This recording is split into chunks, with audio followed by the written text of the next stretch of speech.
So I have an amazing team of physicians here anyway, because I've had some other problems in my life. Um, and I was like, woohoo, I get to go to a year, because if I hit 50, I get to go to a year. Gee, 50 sucks. Let me tell you. Had that mammogram in February. End of September rolls around, and I always had it done in September so I could get the good news in October. September 27th, I went in for a mammogram. Never forget that date. That's the day my life didn't change. My life changed on October the 1st. It was a Friday. I was at work. My cell phone rang, you know. My doctor always calling to tell me good news. And he's like, he's a little short Hawaiian dude. Lisa, Reba. I was like, hi, Dr. Ubers. He's like, I need you to come into my office. The phone dropped out of my hand. I said, can't you tell me over the phone? He's like, no. October 1st, 2011, I was diagnosed with breast cancer. The good news was, he's like, oh, well, it's just one little spot. You know, he's like, came in, I was, you know, he's like, we're going to do a lymphatic biopsy because they could see it. That's not fun. I don't lie about anything. If any of you go through cancer, call me. I'm going to tell you the truth. They try to sugarcoat it, baby. Don't let them sugarcoat it. Tell you the truth.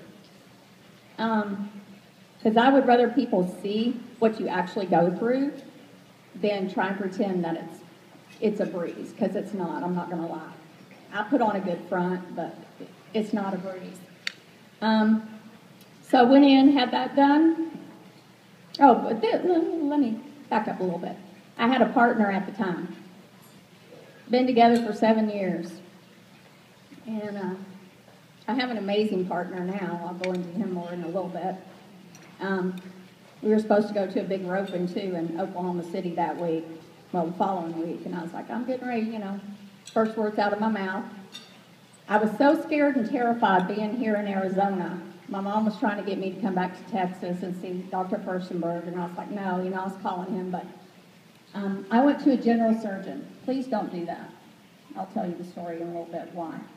He went in, oh, it's DCI1, we're going to go in there, and I'm like, look, I have the triple negative breast cancer BRCA2 ER positive gene. Cut them off. Pretty simple. I've lived with them 50 years, they're big, cut them off, I don't want them. So we scheduled a double mastectomy. I was all happy, woo, going in, you know, going to get reconstruction surgery, and everything's going to be great, and I'm going to get big boobs. I already had big boobs. I don't know what I cared about. He got in there. I'm trying to make light of this. He got in there.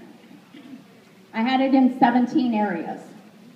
It was actually almost attached to my chest wall. That did not show up on the mammogram.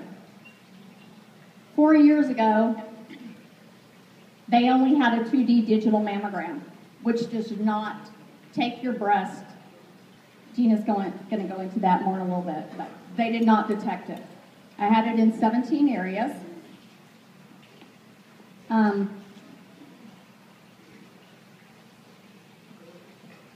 It was actually advanced aggressive stage 2 metastatic breast cancer, also stage 3, and there were areas that were also pretty close to stage 4. I had an ONO score of 30. Some of you know what that means. Came out of surgery. I was glad that I was alive. Everything was, you know, they were like, okay, now we're going to refer you to an oncologist. You know, oncologist and radiation oncologist. So I was like, okay, got up, did my healing. 10 days later, I was back at work. Wasn't going to let it get me down.